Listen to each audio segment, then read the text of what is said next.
In the year 2021, a new mineral appeared on our solar system, called Iridium 23. No one suspected at first that this new mineral would be such a game changer.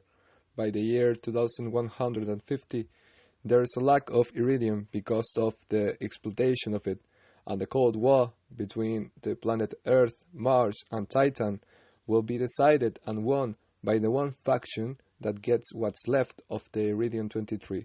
In this scenario, only the most ambitious go on to the void and fight to get the mineral so they can sell it to the best buyer.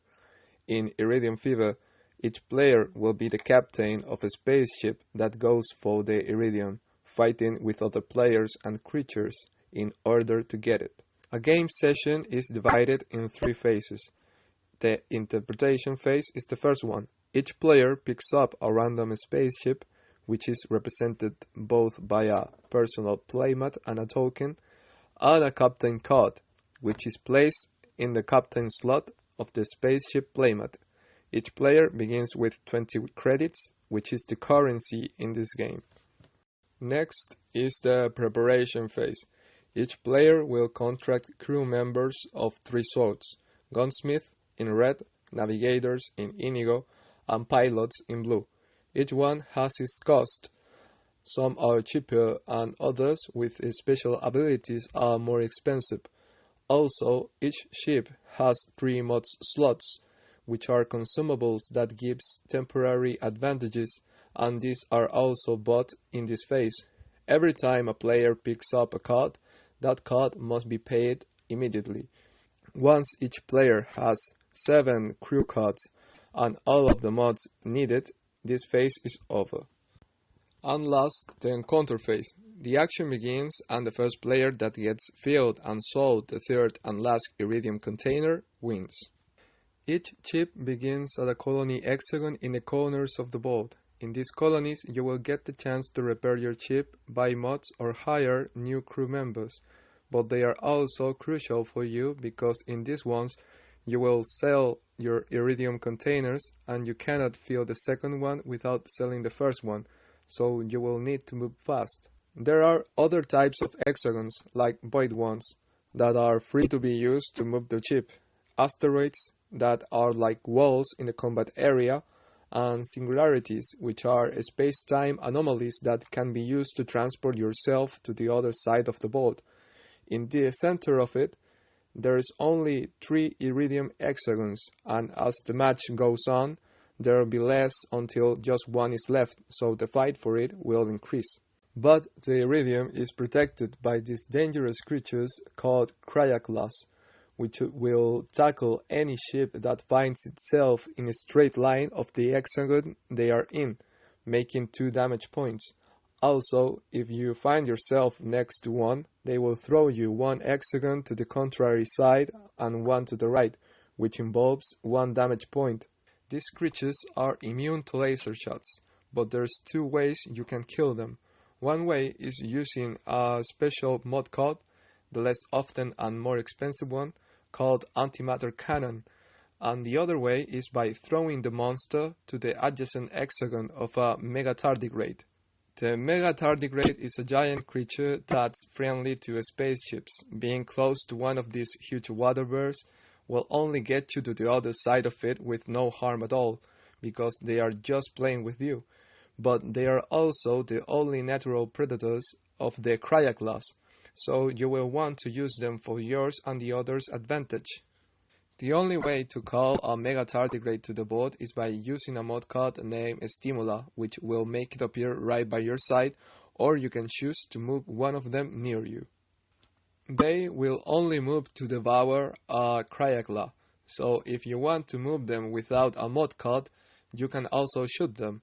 They will not notice what you just did because they are also immune to lasers, and they will be pushed 2 hexagons to the side.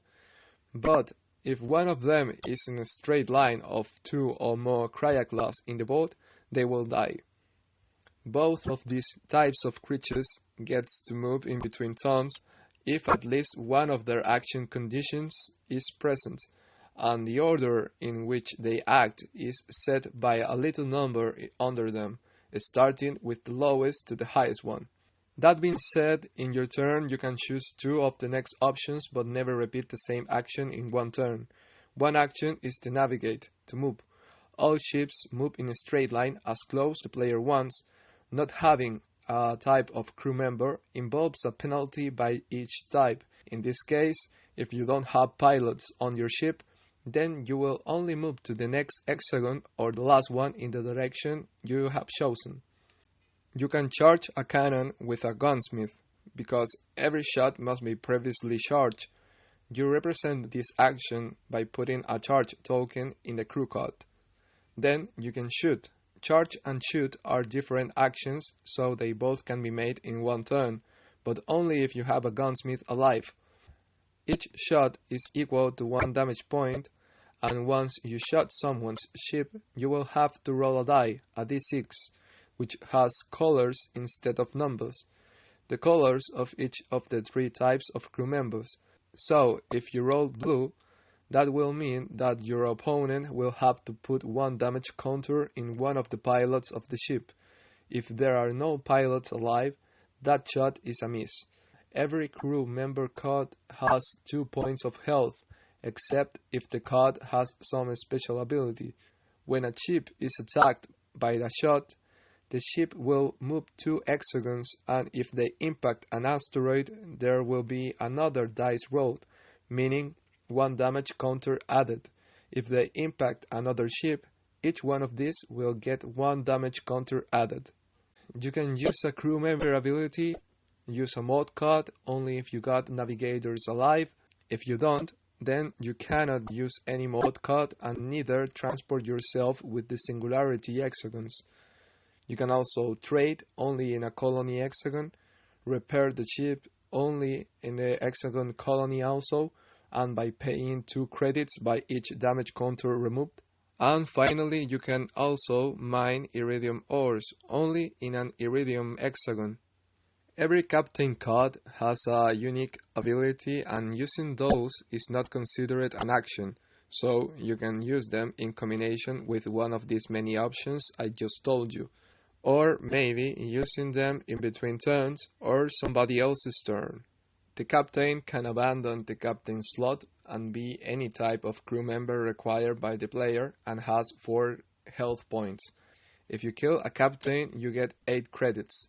You can also get credits by eliminating another player's crew card, winning the same amount of credits as the cost of that card, eliminating a Cryagla, which is paid with 4 credits, and by selling an iridium container. By doing that, you will get twice the iridium units of the current container. That means that if you fill the first container, which has 3 iridium slots, and you sell it on a colony, you will be getting 6 credits, and you will be able to start with the second one, which has 4 slots, and you will get 8 credits for it, and you will be 1 step closer away from the victory. That's mainly how Iridium Fever works, a board game with game sessions from 45 to 70 minutes, designed for 2 to 4 players, but with new possibilities ahead if the opportunities come, and designed for players from 10 years old and ahead. Thank you so much for watching this video. I am sorry for my English. I don't get the chance to talk in English as often as I want. I'm sorry for my editing skills also, because I am way out of my field here. Feel free to contact me if you want more info, want to know more about this game, this project. I put my email in the description below. And that being said, thank you again, and bye.